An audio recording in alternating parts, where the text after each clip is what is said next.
పొదలకూరు సంగం road circle నుంచి గాంధీ విగ్రహం వరకు ఎమ్మెల్యే సోమిరెడ్డి చంద్రమోహన్ రెడ్డి ఆదేశాల మేరకు కూటమి నాయకుల ఆధ్వర్యంలో భారీ బైక్ ర్యాలీని నిర్వహించారు. అనంతరం గాంధీజీ విగ్రహానికి పూలమాలలు వేసి నివాళులు అర్పించారు. ఈ సందర్భంగా పిఎస్సిఎస్ చైర్మన్ తలచీరు మస్తాన్ బాబు, టీఎన్ఎస్ఎఫ్ తిరుపతి పార్లమెంటు ఉపాధ్యక్షులు కలగట్ల సందీప్ మాట్లాడుతూ, ఆంధ్రప్రదేశ్ శాశ్వత రాజధానిగా అమరావతికి పార్లమెంటు ఉభయ సభల్లో చట్టభద్రత లభించడం చారిత్రాత్మక నిర్ణయం. ఉదయం 11:11 ప్రారంభమైన 5 కోట్ల ఆంధ్రుల గుండెల్లో కొత్త ఆశ రేపింది. అమరావతిపై ఇప్పుడు చట్టముద్ర పడిందన్నారు. లోక్సభలో ఆమోదం, సర్వత్రా హర్షం.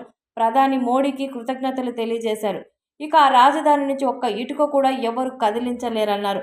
ప్రజల త్యాగాలతో నిర్మించిన ఈ రాజధానికి ఎవరైనా నష్టం చేయాలని చూస్తే ప్రజలే సమాధానం చెప్తారన్నారు. ఇంతకాలం అమరావతికి రైతులను మభ్యపెట్టి రాజధానిపై అప్రస్వామిక ప్రయోగాలు చేసిన మాజీ సీఎం జగన్మోహన్ రెడ్డి మళ్లీ అధికారంలోకి రావడం కలలో కూడా జరగదన్నారు. ప్రజలు ఇచ్చిన తీర్పు స్పష్టం. అభివృద్ధి రాజధాని అమరావతికి తప్ప మరొకటి కాదు. అమరావతిని శాశ్వత రాజధానిగా నిలబెట్టడానికి పోరాడిన ముఖ్యమంత్రి నారా చంద్రబాబు నాయుడు దూరదృష్టి, పాలనాపరమైన అంకితం చాలా గొప్పవన్నారు. అమరావతి చట్టభద్రత కోసం నిరంతరం శ్రమించిన ఉప ముఖ్యమంత్రి పవన్ కళ్యాణ్కి, ఐటీ శాఖ మంత్రి నారా లోకేష్కి ప్రత్యేక ధన్యవాదాలు తెలియజేశామన్నారు. విభజన బాధల నుంచి ముందుకు వచ్చిన నవ్యాంధ్రకి అమరావతి అజరామరమైన గుర్తు అని, కేవలం నగరం కాదు, ఆంధ్రుల ఆత్మగౌరవం అని, ఆంధ్రప్రదేశ్ అభివృద్ధి పదం స్పష్టమైంది. అమరావతి నుంచి ప్రపంచం వైపు అడుగులు వేయడానికి సమయం వచ్చిందన్నారు. ప్రజల స్ఫూర్తితో, రైతుల త్యాగంతో నిర్మించబడుతున్న ఈ రాజధాని శాశ్వతంగా నిలుస్తుండడంలో సందేహం లేదు. ఈ కార్యక్రమంలో పట్టణ అధ్యక్షులు బొద్దులూరు మల్లికార్జున నాయుడు, టీడీపీ సీనియర్ నాయకులు కోవూరు బక్కయ్య నాయుడు, మైనార్టీ నాయకులు షేక్ జమీర్ బాషా, తెలుగు యువత అధ్యక్షులు వెన్నపూస రాజశేఖర్ రెడ్డి, కండే నరసయ్య, కాకులూరి చిన్న, బీజేపీ నాయకులు బొడ్డు గురుస్వామి, జనసేన నాయకులు చొప్ప అరవింద్ చిన్న తదితరులు పాల్గొన్నారు. అందరికీ నమస్కారం. ఈరోజు ఆంధ్రప్రదేశ్ రాజధానిగా అమరావతికి ఉభయ పార్లమెంట్ సభలు ఆమోదించి చట్టబద్ధత కల్పించినందుకు, ఈ రాష్ట్ర ప్రజల యొక్క ఆత్మగౌరవాన్ని కాపాడినందుకు గత ప్రభుత్వాలు ఆంధ్రప్రదేశ్ రాజధాని అమరావతిని చిన్నాభిన్నం చేసి రాష్ట్ర ప్రజలని మనోవేదనకు గురి చేసినటువంటి అమరావతి రైతుల కష్టార్జితాన్ని గుర్తించి ఉభయ సభలు ఏకగ్రీవ ఆమోదంతో ఒక్క వైసీపీ తప్ప ఈ భారతదేశంలో ఉన్నటువంటి రాజకీయ పార్టీలన్నీ అమరావతి రాజధానిగా చట్టబద్ధత కల్పించినందుకు, మద్దతు పలికినందుకు భారత ప్రజలందరికీ, భారతదేశంలోని అన్ని పార్టీలకి ధన్యవాదాలు తెలుపుకుంటూ, ఈరోజు ఇది శుభదినం. అమరావతి రాజధానికి మద్దతు ప్రకటిస్తారని దురదృష్టకరం. వారి విధానాలు కానీ, వారి ప్రవర్తన కానీ మారకపోవటం ఈ రాష్ట్ర ప్రజల దురదృష్టం. మరో 30 ఏళ్ళు అలాంటి మావి గన్ అని ఒక కొత్త ప్రతిపాదన తెచ్చాడు మహానుభావుడు జగన్మోహన్ రెడ్డి. ఆనాడు రాష్ట్ర అసెంబ్లీ సాక్షిగా అమరావతి తీర్మానాన్ని ప్రవేశపెడితే మద్దతు తెలిపిన జగన్మోహన్ రెడ్డి, అమరావతిలో నా నివాస గృహం ఉందని ఆంధ్ర రాష్ట్ర ప్రజలను వంచించిన జగన్మోహన్ రెడ్డి అధికారం చేతిలోకి వచ్చిన మరుక్షణమే అతనిలో ఉన్నటువంటి భూతాన్ని బయటికి తీశాడు, రాజధానిని సిరిమేశాడు.